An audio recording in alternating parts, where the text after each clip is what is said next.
it was a dream of every student at NYU Tisch to have their film screened at Woodstock, because we just know what a deep honor it is to be here, because it is a film festival that really values independent filmmakers and telling great stories and supporting also, women filmmakers and filmmakers of color.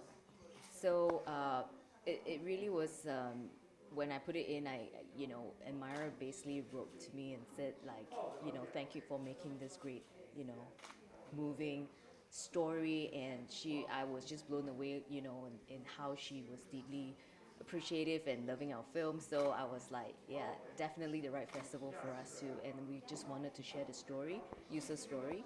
And the kind of issues is very complex, and I felt like Woodstock would be able to understand, and appreciate, the complexity and the depth of it. Yeah. The difference between us and our children is huge. The gap is huge in terms of culture and language and knowing the system and places that they go. I might go work and then come back home.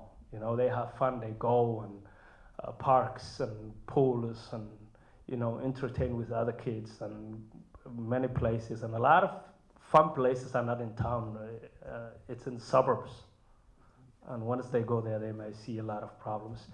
So yeah, there's always gap in understanding between us and our children, and also, as a refugee, immigrant that came here without knowing English, work real hard. I never called sick in my job for 25 years.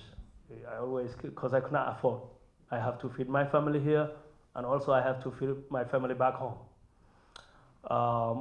So there's no time for our children. Mostly we have 2 jobs or 3 jobs to sustain, and it's unfortunate, but that's what it is. And that time, parenting time that we're not giving them, somebody else might give them. They will traffic. There's always, like you said, traffickers. There's human trafficking. There's neo-Nazi brainwashing. There's terrorism brainwashing. And also the government recruiters and informants that is in communities. That is big too. We have members of the audience who came out crying and in tears, and I think that I'm so glad that they were moved by it, and mostly first at the sort of, as parents, on that level of understanding that this is a lot of this pain and telling the story through the lens of a father, in the sense that we succeeded in sort of cutting, through the noise. And whichever side of the political spectrum you're at, you can appreciate the pain of that Yusuf is going through, and you can also understand what Zach, went through and what led him to doing what he did, and to appreciate the journey that both of them are on. So I'm very grateful for the kind of response, because sometimes when you're like so been making this film for the last 3 years, sometimes you lose perspective and you're like, did I capture it right? Did I do a good job? And the only way for us to validate it is really the audience response, and I'm very grateful for what the kind of questions, the kind of depth of questions that is coming through, the concern about how Zach is doing, how the family is, all questions that relate back to the family unit, and that really reminds us of our humanity. When I first started it, as we all do, we have certain sort of hypothesis of, I wanted to answer the big question of what made Zach decide to pledge allegiance to ISIS without having, making any judgment, but, having some hypothesis that maybe has to do with the bigotry that he was facing. I wanted to understand where his anger came from.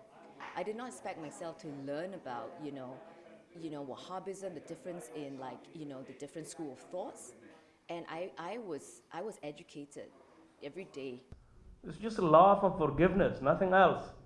Everything else leave the God, That's it. I learned a lot. But of course, my inspiration really came from the fact that, and why I wanted to tell this story is because my Muslim friends, what ISIS stands for, has nothing to do with Islam.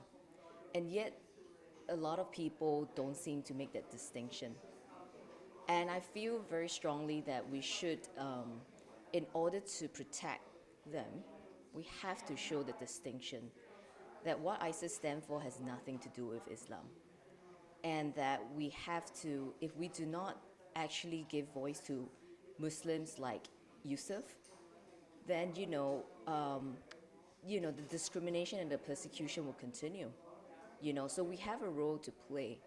I feel that as storytellers, to make to tell their story and make that distinction and bring it to the public, to the audience, and for all of us to realize that that bigotry has to stop.